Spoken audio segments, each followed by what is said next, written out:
Good afternoon, everyone. Welcome to students, faculty, staff, sisters, and College of St. Benedict trustees who are here with us in person today. And welcome to members of the President's Circle who are joining us via live stream. We're sorry we started late, but we're having too much fun here in the room. I'm Catherine Enck, Chief of Staff at College of St. Benedict, and as a Benny, class of 2005, as an administrator at the college, and as a member of the Young Alumni President's Circle, it's my pleasure to welcome you to this very special State of the College event.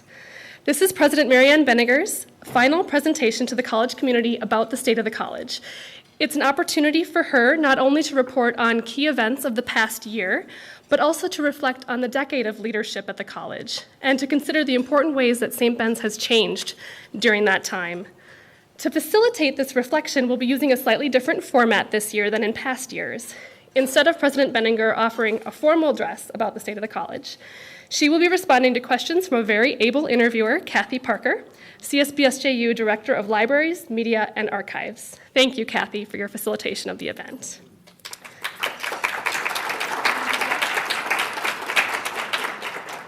I expect the interview portion to take a little less than an hour, and after Kathy finishes her questions, MaryAnn will take a few questions from the audience. Each of you present should have received a note card as you entered the room. I invite you to write your question on the note card. Include your name if you want to be acknowledged. Toward the end of the interview, event staff will collect the note cards, and MaryAnn will draw a few out at random to answer. This event also provides an opportunity for us to celebrate President Baenninger and to thank her for her leadership at College of St. Benedict.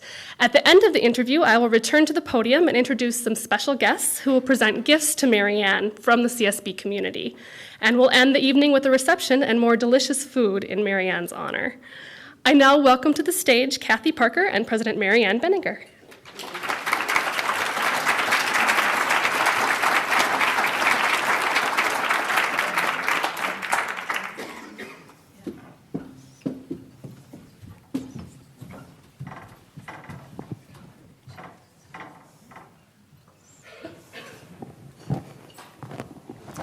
Hello all.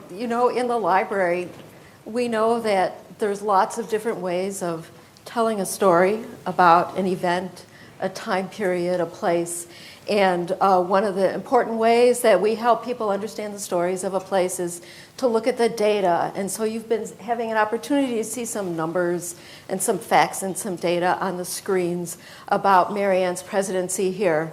But another really important way to understand the story of the place is to listen to the voices of those who lived through that time, who experienced that time, and we're right in the middle of the action.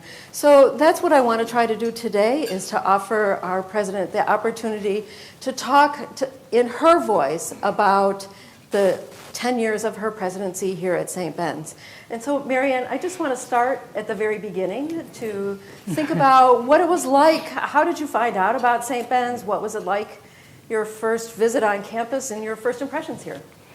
Well, before I do that, Kathy, I just want to thank you for doing this. The history of this is that Kathy did this with me a few weeks ago for the archives, and we enjoyed it so much, we decided that this is how we would do the state of the college. And thank you for the humanity with which you've come up with these questions, and I just really appreciate it. You're welcome. Well, Ron and I came here to St. Ben's for the first time. My memory says it was January 31st, 2004, but I don't know if that's the exact right date. Memory gets a little bit fuzzy. But we had dinner with the then board chair, Ed Kusurik, or the incoming board chair and the chair of the Presidential Search Committee, Ed Kusurik and Sue Lester. And it had really been our first time in Minnesota, and certainly our first time in the Midwest generally, except for Chicago.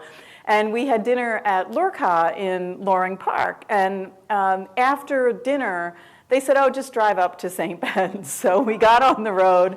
It was so cold. It was a typical January 31st. And the ice and the snow were black. What I've come to recognize as sort of normal dirty snow that is still hanging around, a little bit of it out there. And we got on 94 and we drove and we drove and we drove. And it was like at 11:30 at night. And I remember turning to Ron saying, well, let's just be let's just be polite. We have to be here for a couple of days. We'll just be polite, and then we'll just get the heck out of Dodge, because this is not going to work for us. And we got onto campus, and those of you who will remember the old signage, it was horrible. We didn't have these beautiful new signs that we have now. And we were to meet security officers at the security office, and if you know where that is at St. Ben's, it's like you can't get there if you're in a car. So we drove around and around and around, and I remember thinking, can't we just turn around and go back to Minneapolis, because this is just, this is just too much.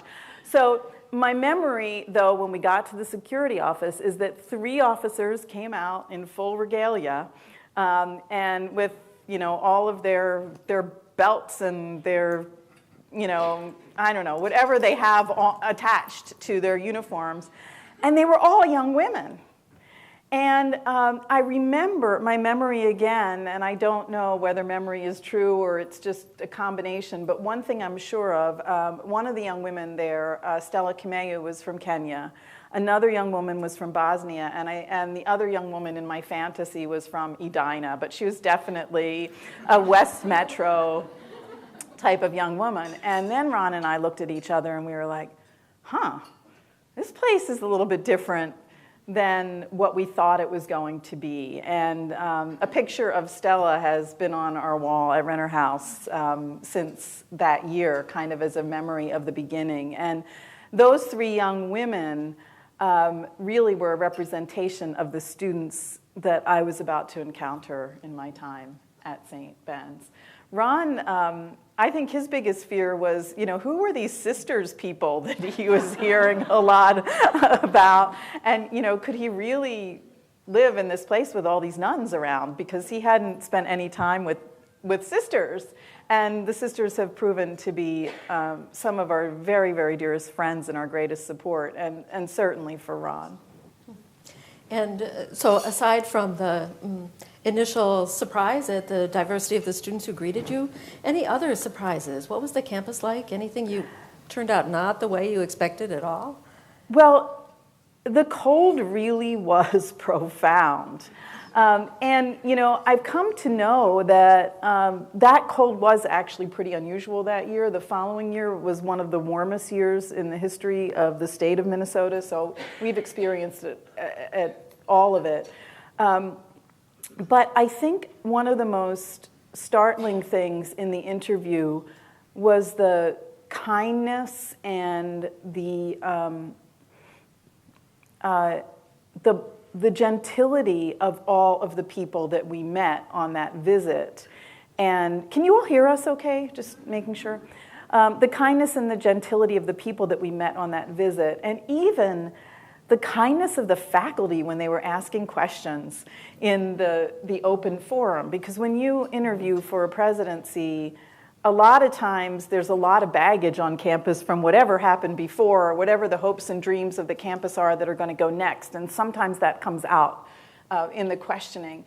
And people were so welcoming. And I didn't know at the time that was a hallmark of these institutions. And so we were profoundly impressed by that. And by the time we left, I guess 2 days later, 2.5 days later, we really wanted to come here. And then so it was a flip from, just sort of doing it because the search consultant pressured me to do it, to this being the thing that I wanted most.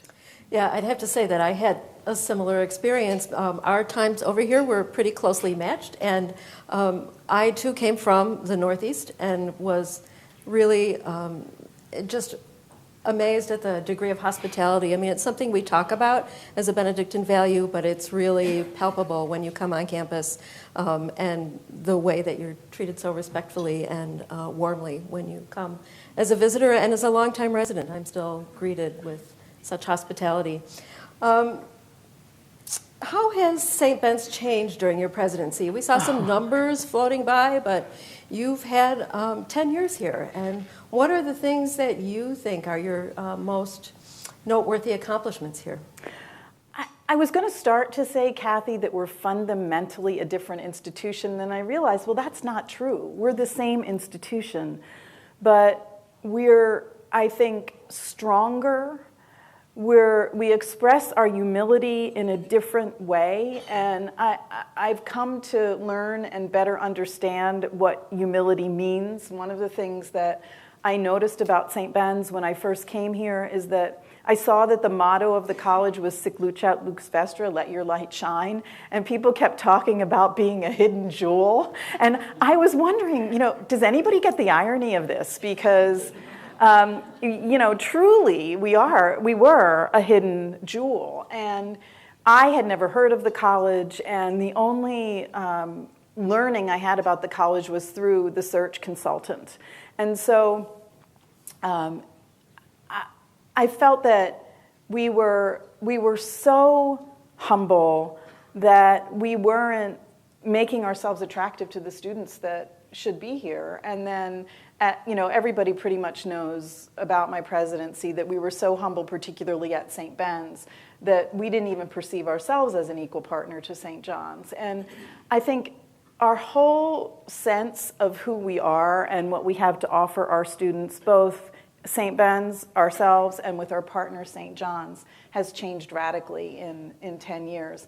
And I don't think I've changed it. I think if I have to say what my role was, it was forcing people to change or trying to get people to understand what our real worth is.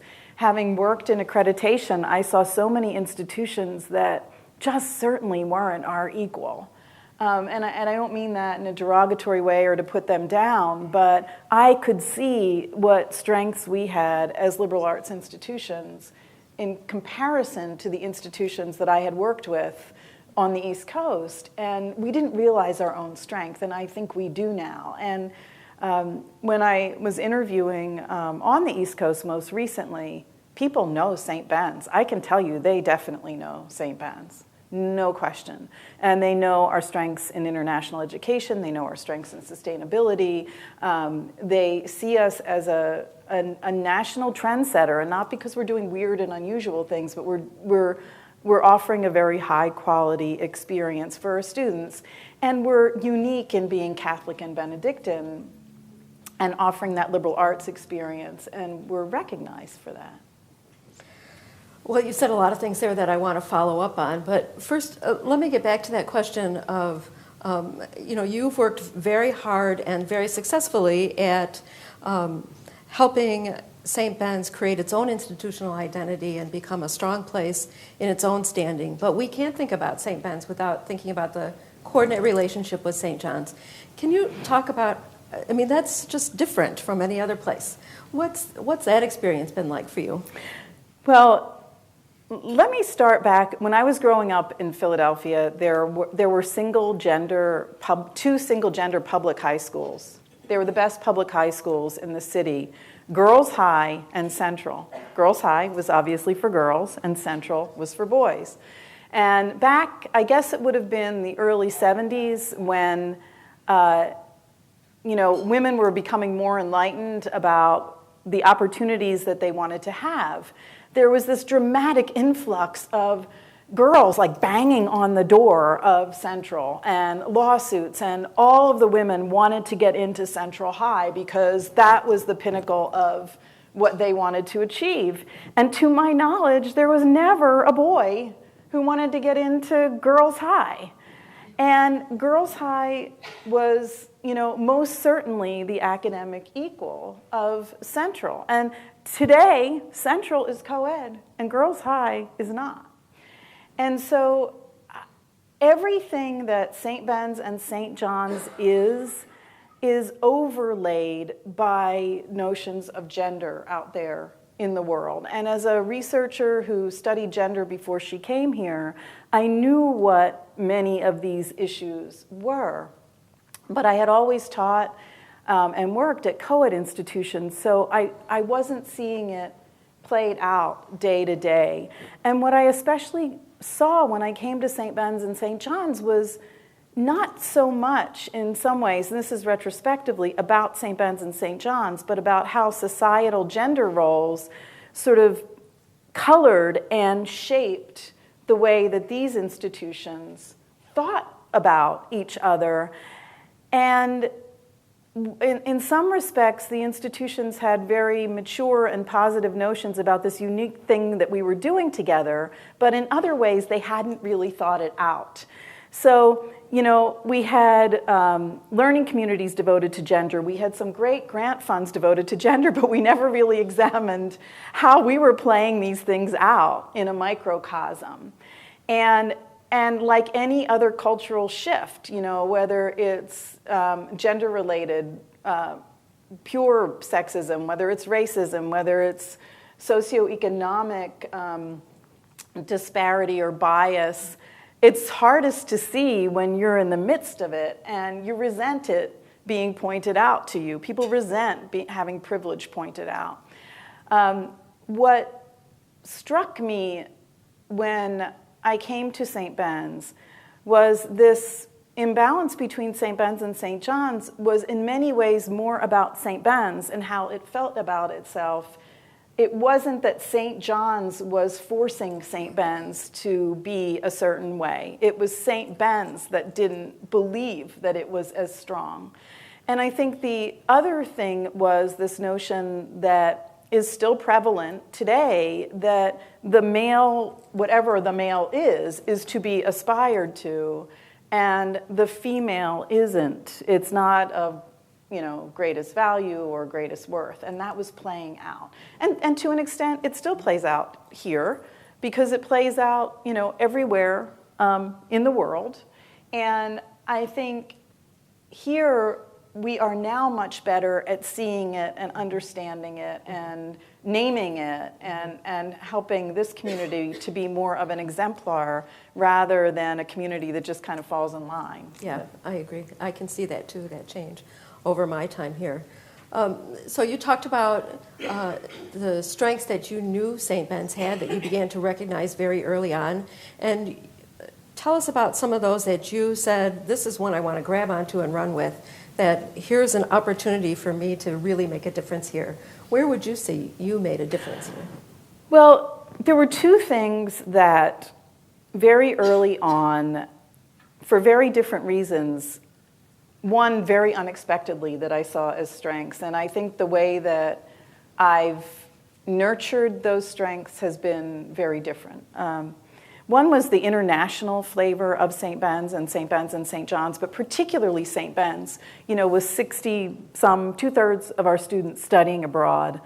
I knew that was remarkable, and I wanted to understand how we could just continue, not necessarily to have all of our students study abroad, but how we could make that international focus and that global focus go beyond students going and staying somewhere for a semester and having an extraordinary time, but how could that be fuller and richer and more interconnected with the rest of what we do here? And I think that there's no denying at St. Ben's and St. John's both, we have become even more global in a real way, and that's what the Simon Award recognized. Very few institutions have received this award. Very few liberal arts colleges have received this award, and it's not an award that is just given like a beauty contest. They really do look into the reality and the truth of, do you walk the walk? And I most certainly think we do that. Actually, there are three things maybe that I want to talk about. The second thing is that I didn't understand the Benedictine personality of the institution and the Benedictine heritage before I came. And I certainly didn't understand the Catholic Benedictine nature of these institutions. But I could feel profoundly the Benedictine. And I know that that's something that everybody says, but it's one of those rare things in life where everybody says it and it's really true. It's not just that they say it. And so finding a way to make sure as a lay president at a time when fewer and fewer sisters are involved, in a way that was natural for me to make sure that we build on the strength of that heritage, was something that kind of evolved for me over time. And I began to see more and more, particularly as we began to prepare for the centennial, and I started to look back, and I really understood the role and the model that the sisters had, particularly for women. And then the third thing, and I would put this in the challenges category, or knew that we needed to change our community, and we still have a very long way to go, so I implore you to keep this up. We needed to be a more diverse community besides being a global community. And they coexist, and they have some overlapping characteristics, but they're not exactly the same. And we're beginning to be a more diverse community, and now we're going to have an African American president, which, you know, if you had asked me, was that possible 10 years ago? I would have just, I don't think I would have laughed, but I would have just shaken my head and said, no, that's not possible. So I think that this community has changed in such a way that that is possible. But you will need, as a community, not to require her to be, Mary, to be the champion, as in many ways I was required to be the champion when I came on board, particularly for the student body. I firmly believe that the student body was the place that we had to begin to change the racial and ethnic diversity and the geographic diversity and all kinds of diversity, but particularly the racial, ethnic, cultural diversity of this campus. I believed it was in the student body, and we made some great strides, but there's a long way to go. And there's a long way to go with faculty and staff. So I don't think, I feel very proud of that, but I also think it's unfinished business that the community really has to take into their heart and continue that change. It's also a very perceptible change when you're on campus over 10 years or 8 years, as I have been, that you can see that change has been gradual every year. One change success for you that's been really personally important to me has been the strong commitment to sustainability here. It's just been really evident. And we're starting from the president's climate change and going on to the examination of bottled water and what that means for us in all the realms of sustainability.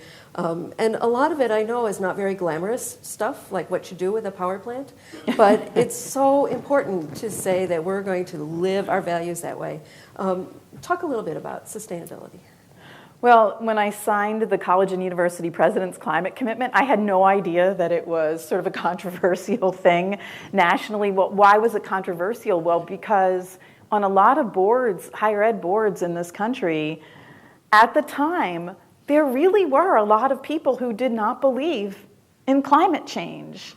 The notion of carbon neutrality, of buying carbon credits, of global warming, they thought it was some big political scam. I didn't have a clue about that. I mean, I guess I did. It's not like I didn't watch the news, but I really hadn't had a conversation. And I don't mean to, I do not at all mean to put down those viewpoints. I was being closed-minded in terms of not listening or hearing the other side, because that's part of being at a liberal arts institution is you don't have your ideas and what you believe to be true and right and accurate, and then just close down the other side. So I hadn't listened. I hadn't heard. I didn't know that there were multiple points of view, many of which needed to be listened to. The fact that we're further along, I think, is because we did actually stop and examine and listen. So I signed this thing, committing the college.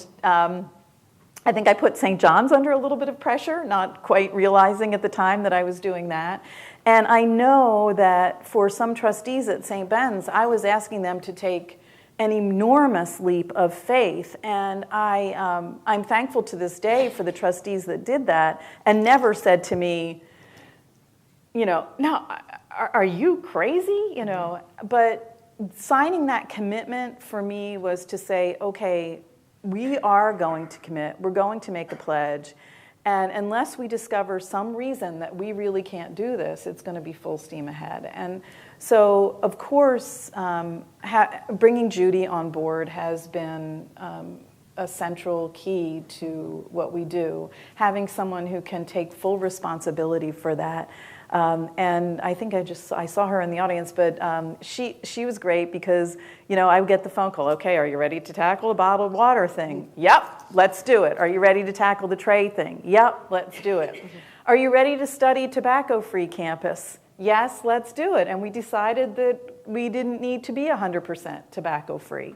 So all along we've done this as a community partnership without voting, but knowing that this is really, it's part of our Benedictine heritage. It really is about stewardship. It's about playing a role to preserve this institution moving forward and playing a role to preserve the earth. Let's circle back to some of those earlier challenges that you spoke about. This being a Catholic school for women, in the liberal arts, and all of those introduce challenges, and you get 3 in one bundle here. What's it like to be a president of a Catholic women's college? Well, the thing that I remember most is the vagina monologues, and my first year at St. Ben's. And I won't go into the whole story of how the vagina monologues came to be on the St. Ben's campus, but there were a group of students, and a couple of students particularly, who were the champions of this. But it grew out of an organization at St. John's called Advocates for Sexual Consent. And these students were interning there. And so I won't go into all the metaphors with why this was problematic, but basically the idea was hatched by Bennies who were working for St. John's, and they came back and said, we're going to do this on your campus. That was, an awakening to how some things worked around here. And I knew that the certain factions of the Catholic community would be very upset by this. I didn't know how our bishop would feel. I reasonably thought that the sisters would at least be understanding, but I didn't know them that well yet. And so what I decided to do is talk with these students, and we talked for like 7 hours. We started with tea at 4 o'clock, and I think we went to 11 o'clock at night. And I wanted them to understand the whole picture, the whole ramification about what happens if we do this on our campus. That year we had 978 letters from the Cardinal Newman Society. I think the last year we did it, we had none, because they've given up on us to some extent. And I wanted the students to understand that this was a risk for the institution, that they were feeling militant, and they were feeling like this is, I mean that in a good way, and they were feeling like this was an obligation that they had, but I tried to use it as an opportunity to help them learn what it means to be part of a community where different people feel different ways about this. And so growing from that, and with Rita's help, we hatched this plan, and different faculty have done it over the years to really turn it into a learning experience. And I think we did vagina monologues here 7 times, and each time an absolutely worthy learning experience. And we could go on and on. There have been literally hundreds of situations that St. Ben's got itself into that some thoughtful Catholics disagree on, and we've chosen our way, and it's been hard. I remember one afternoon, I think it was the second year of the vagina monologues, I heard Sonia Gidlow, who was my executive assistant at the time, on the phone, and she simply said, "Sir, you don't have a vote." And she hung up, and I said, Sonia, what was that about? And she said, oh, some guy from Michigan, he doesn't want us to do the vagina monologues. And so, I said, was he an alum? And she said, I don't know, but he doesn't have a vote. And, so we kind of got to that point. And I want to acknowledge Catherine and Emily Cook and Sonia, who are the people in my office that field all this stuff, which, depending on the situation, can be all-consuming and requires an unbelievable amount of wisdom and finesse. And over the years, we learned how to deal with it. And relatively speaking, we get very few challenges. I would say our students are Catholic feminist and non-Catholic feminist students understand that these things can coexist and that you can be both a good Catholic and a good feminist. And I think St. Ben's has become a place where that's possible, and I'm proud of that. And it's always been true of St. Ben's, but the degree to, there were different times in our history where we succumbed more to it and other times not. Yeah, and we've had good examples in the sisters all along, as you've acknowledged. How about the liberal arts piece? What's it like to be president of a liberal arts college? What particular challenges does that bring? Well, if you had asked me 10 years ago if there were going to be more degrees conferred in the liberal arts at St. Ben's than there were in 2004, I would have said, well, that's a dream and an aspiration, but that's going to be practically impossible to happen. And I think this year 70% of our degrees are conferred in the liberal arts, and 62% of the degrees were conferred in the liberal arts in 2004. And that is bucking a national trend. People nationwide would say that's impossible.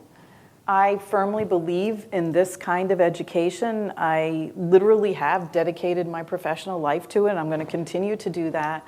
And I think that we've found a way, our faculty and, our faculty and all of our staff, because all of our staff mentor our students here, we've found a way to make this a rich, multidimensional liberal arts education that isn't an ivory tower type of education. And I think institutions that are struggling and institutions that aren't succeeding in this in 2014 haven't figured out how to blend experiential education broadly defined with the liberal arts. And we do that extraordinarily well. I would say better than pretty much any institution in the country at this point. And while we don't, sort of wear that as a badge, I think that that's what makes this such a rich experience for our students, that they really can see the connection between their interactions in the classroom with their professors and their study abroad and their honors thesis and tying that back to service learning. Those things are all of a piece. We've been talking about your role as a president, and I think you've had a unique circumstance here where it's pretty unusual for a president to know so many of her predecessors so closely. So you've had very close connections with Sister Coleman, Sister Emanuel, Stan Atzerda, Mary Lyons, a whole range of predecessors that you came to know very well. Was that easy, hard, a good thing? Well, I was worried. I was worried about Coleman and Emanuel, actually, like a lot. Because, I had worked with institutions in accreditation and a lot of Catholic institutions, and it was a perpetual problem where the head sister, just couldn't let go. She would have been either the president or she was the mother superior in that particular order in that place, and they wouldn't really let the institution be. So, to be, not let be, but to nurture it and let it be led by someone else. And so I didn't know what to expect of Coleman and Emanuel, but very quickly I figured out that, I couldn't get either of them to give me advice. Coleman does give you advice, but she has a very stealthy way of doing it, which I respect enormously. But she never said, now, young lady, let me tell you what I think you should do, and neither did Emmanuel, and neither did Stan, and the three of them were in my midst. I saw, all three of them on a very regular basis for almost the entirety of my 10 years here, and none of them were fitting of the stereotype that I expected. And they have all been an enormous support. And Sister Emmanuel was on the search committee that recommended me to the Board of Trustees. She was the one who was charged with finding out what kind of Catholic I was. Oh. That was what I heard from my references. Well, she keeps asking these questions that she's not, she knows she's trying to get around them because she's not supposed to really ask them. And I finally figured out that she wanted to know that I was more on the liberal side. I figured that out. But Stan is the president that I think I learned the most from, not because Stan said to me, this is the way you should do it, this is the way I did it, but because when I read the history and I saw the changes that St. Ben's was going through, my time was most like Stan's. And I think Stan and I were the most similar because we were coming from the outside. We weren't monastics. We had families. We saw, I think, St. Ben's for its worth from the perspective of an outsider, which somehow always holds more sway than an internal community member. So I learned an awful lot from and I'm not an historian by any way, shape, or form, but reading about how Stan led and hearing about Stan was an example for me. Who else was an influence on you here that really helped clue you into what life was like here? Oh, well, just by naming certain people would be just so unfair because there are hundreds and hundreds and hundreds. But some of them are in the room. The chairs of the faculty, I have to tell you, you know who you are. But several of you, when you got elected, the administrator would say, one of the administrators in academic affairs would say to me, oh my gosh, this is going to be challenging because so-and-so has been really, a challenge for the administration, always calling us on this and that. And 201, every single faculty chair has been phenomenal. So I was like, is this the guy you were talking about? Because that's not the way he's or she, is this the woman you're talking about? Because that's not the way they're behaving. They have been 100% team players, every single one of them, in helping what I think is a really good relationship between the faculty and the administration. People that are with me every day, Cindy Dockendorf. When I say to Ron, practically every day, what am I going to do without Cindy? And I really mean that, Cindy. Because she has just gotten to know everything that I need to do my job well. And the cabinet, the cabinets, all of the people who have been on the cabinet since I started, that we have really worked as a team, and that doesn't happen very often in higher education. We have each other's back. That's my husband's cell phone.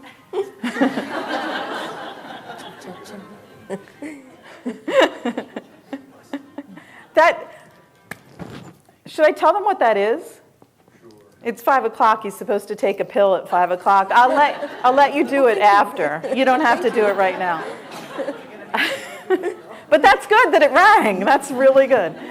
So the cabinet has been great. There have been so many students, different students that I've been close to over the years. I thought when I became a president I wouldn't know the students. That isn't true. So many sisters. I mean, there have been. Ron and I have gotten very close to many staff members, especially people in the catering staff who work in Renner House, who make our events special. I mean, everyone in this room, I'm just looking around, I can tell you for pretty much every person. So that was not a fair question, Kathy. Well, and the board, yes. I don't know. Okay. Well, it is Minnesota. We're all above average, right? That's right. So you can participate in that. Let's follow up a little bit on the students. So what are your personal hopes for the students who graduate from St. Ben's? When they leave here, in addition to that diploma in their hand, what do you hope that they take with them? Well, people avoid talking about this because it was not one of my greatest moments, but I'll talk about it. When I gave the commencement speech in 2006 because the commencement speaker canceled on us at the last minute, and I had to write the speech quickly, and I broke the cardinal rule of speech writing, which is don't write about what you want to say, write about what your audience needs to hear. And the theme of that speech was, when you're on the plane and they say, when the oxygen masks fall down, put your own on first, and then take care of those around you. And that's what I was trying to say in that speech to our women who were graduating in 2006, is you need to be strong yourself. You need to be accomplished. You need to be able to support a family on the dollars that you can raise. And yes, we still do only earn 77 cents on the dollar, regardless of how some people will try to explain that away. All the ways to explain it away are very real reasons. So to tell our women that it is not being selfish. It is absolutely not being selfish to take care of yourself first. If you are able to do that, then you can care for others. And if you need to be cared for, then how do you care for others? And I think that's something that still today in 2014, a lot of women aren't learning from their communities and their families. And that message wasn't, I would say about half the graduating audience heard that message in the way it was intended, and the other half heard be selfish. And, I look at myself, what I do on a daily basis, a lot of it, maybe most of it, is for others. But I'm able to do that, and I'm able to do more of that because I have the strength to do that, and that's what I want our students to know. And ironically, 2006 was a pivotal year for Benny's, I think, because that particular class, despite the fact that after commencement they went home and wrote nasty letters to me, and their parents wrote nasty letters to me, they are an extraordinarily accomplished class, the class of 2006. All of our classes are accomplished, but that class actually stands out for early career achievement.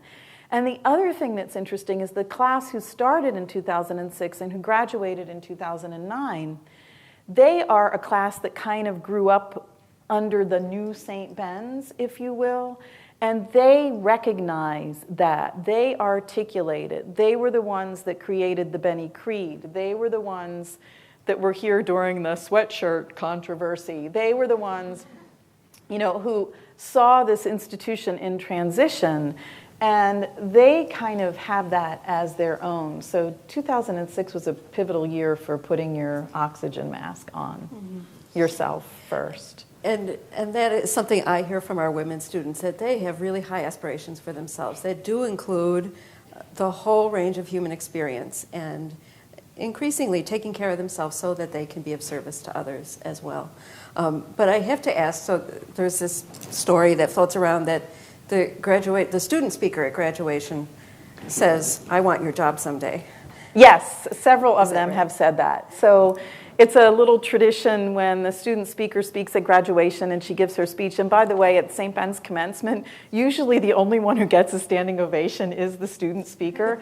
And I've had to tell countless guest speakers, if they don't give you a standing ovation, it's okay. You know, tell Ann Thompson, Elizabeth Alexander. They're probably not going to stand up for you, but they're going to stand up for the student.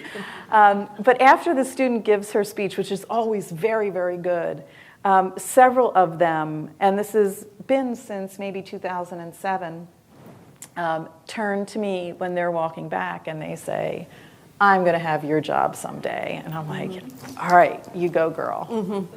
And I think whether or not they actually want to be a college president, Right. it really shows that level of aspiration for our students, that they recognize that they're going to be a leader someday and make their mark in the world too. Yeah, and there are 3 Benny presidents of liberal arts colleges So- today, right now, that I will see at conferences every year. So well, I'm counting myself as the 3rd.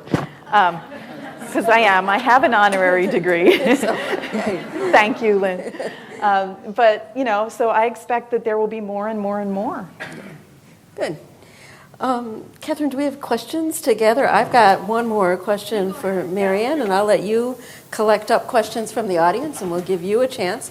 So we are recording this for the archive, so we want to make sure that if there's some burning question that you think the next generation will want to know from MaryAnn, that you get that question out for us. But speaking of archives and understanding the history of St. Ben's going forward, when you think about the story of the College of St. Benedict, and you're going to be carrying that story out, as you already have in many ways, what do you want people to know about St. Ben's? What are the most important things to know about this place? Oh, well, I should have prepared for this question. You know, this may sound a little bit trite, but it was never meant to be trite, is this notion that the world needs more Bennies. When we were thinking of the theme for the centennial and trying to understand the message that we wanted to get across in the college's 100th anniversary, we wanted it to be real. We wanted it to be serious. We wanted it to have meaning, and we tried to talk about, well, what does it mean to be a St. Ben's alum? What is the strength of character and the wholeness of the person that describes, you know, how do you describe the whole person that is a Benny? And I just remember after weeks and weeks and weeks of hashing this out, at one point I said, you know, Bennies are people that the world cannot do without. And, you know, that is what I want people to believe about this place, really. And if you don't believe it's real, you can see it. Because I really do believe that. I think, you know, for the rest of my life, for the rest of your lives, if you are somewhere and you know that a Benny is leading, or a Benny is in charge, or a Benny has put thought behind something, or wisdom is required, or an ethical approach is required, or being an articulate spokesperson, or a persuader, or a person with grace and spirit and humility and character is needed, you will know that when you hear she's a Benny. And I really believe that. So that's what I want people to know.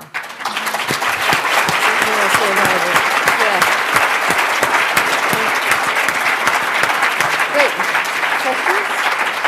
Okay, We only have one. only one. Uh-oh, I guess I have to answer this one. So how should CSB encourage Benny students to branch out into majors like math, history, computer science, etc.?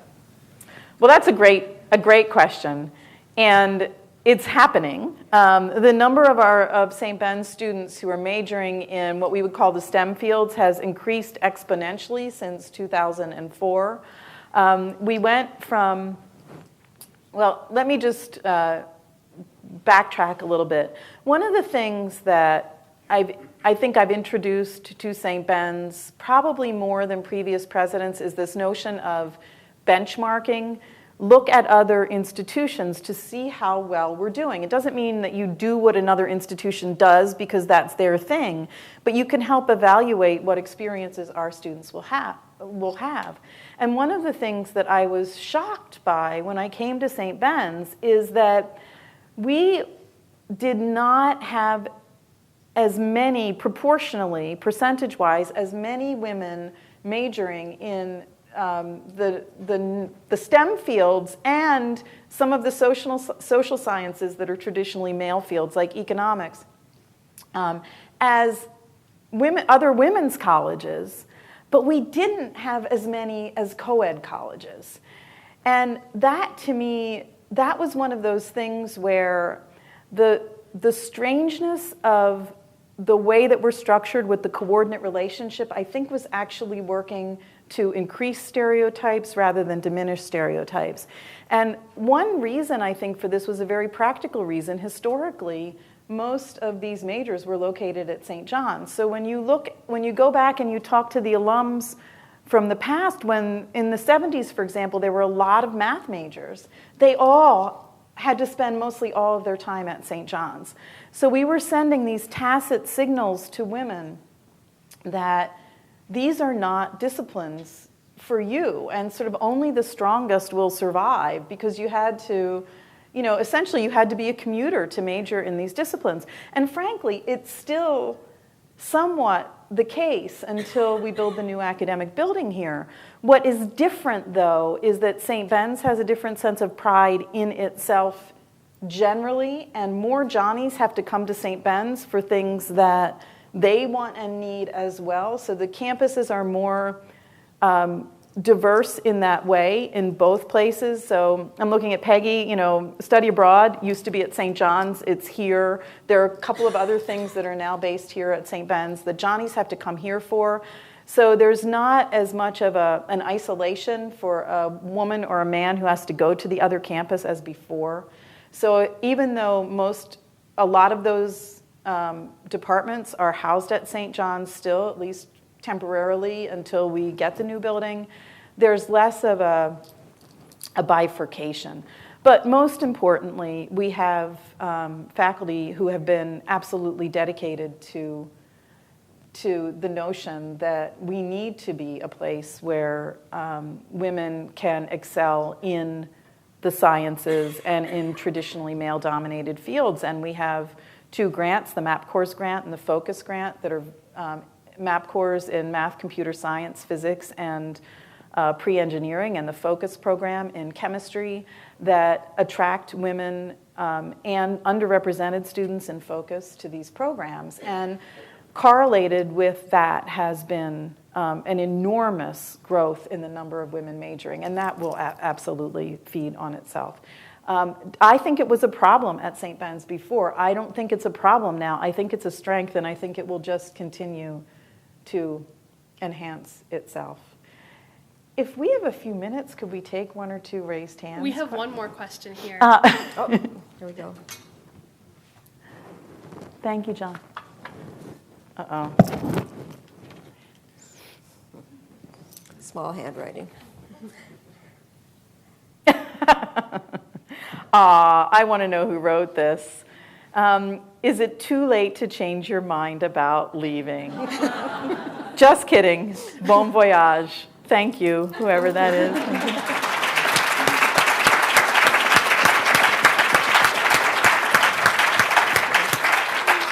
Actually, that stirs up something I've learned about leadership just in the past 6 months. I knew, Ron and I knew that we were leaving because we needed to get closer to our family. I mean, that was by far the driving force in us making the change. What I realized, and I didn't even know that I was going to look for another job, and I didn't even really exactly look for another job. Drew kind of came along at a time when it happened to be right, and it was right for me. But I also realized this is, almost in retrospect, that this is a right time for me to leave St. Ben's. And that is something for all of you, especially the students in the room or the staff in the room who are thinking about, what your next career move will be, and those of you in the room generally, faculty, staff, students, sisters who are thinking of leadership and what it means to be a leader. There is a time that comes where you and an organization have changed so much together that you can no longer look from the outside. You think everything is good and everything is wonderful and everything works. And that's the time when you have to say it's time for someone else with fresh, new, bold ideas to take a look.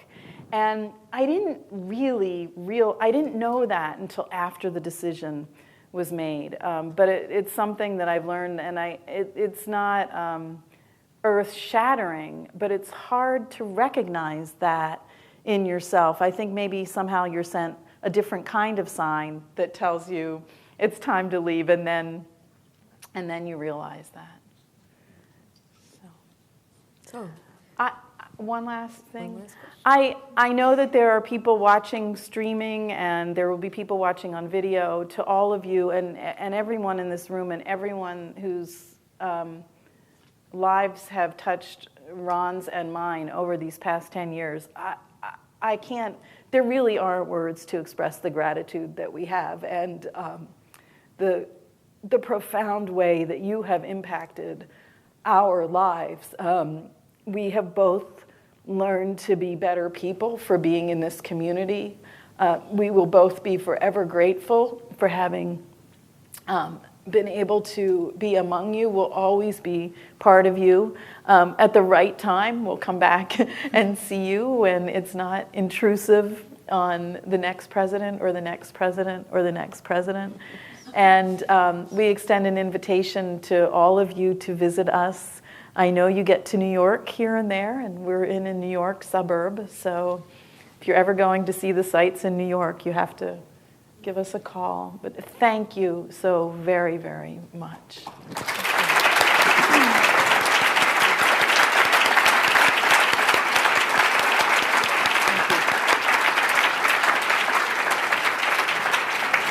Thank you, MaryAnn, for your reflections, and thank you, Kathy, for moderating the interview. Thank you.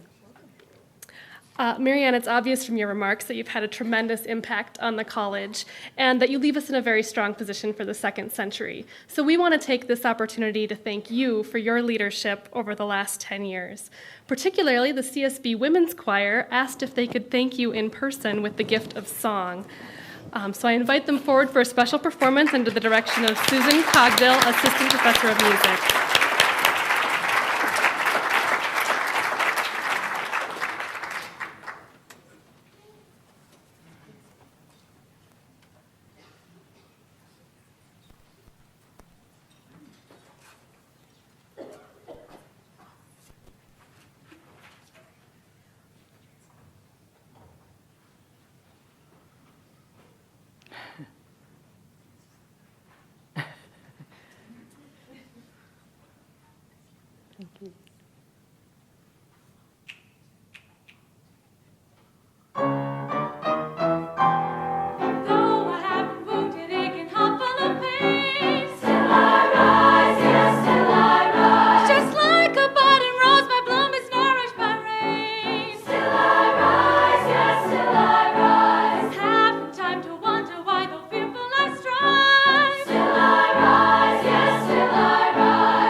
now invite Pam Bacon to the stage. As most of you know, Pam is an associate professor of psychology and chair of the faculty.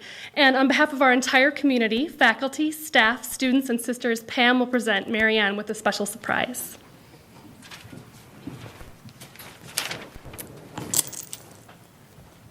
The St. Ben's community wanted to give you a gift to help you remember all of us here and to thank you for everything that you've done for us. We decided that we wanted to write you notes, letters, poems, there's one limerick, and a lot of wonderful photos, some of which you probably haven't seen before. And all of this in an attempt to have you, wherever you are, you can always remember your time at St. Ben's. After we compiled all of these notes from faculty, staff, former students, current students, the sisters, we were fortunate enough to have Communication and Marketing Services create a fantastic, one-of-a-kind, limited edition book just for you. And so on behalf of the St. Ben's community, I want to present you with Dear MaryAnn, Messages from a Grateful Community. Thank you, Pam. Thank you. Wow. I'm speechless. MaryAnn, thank you again for your decade of leadership, and thank you to all of you for being with us today. Please stay for refreshments and to thank MaryAnn personally for her leadership. Have a wonderful evening. Thank you. Thank you. Good job. Thank you.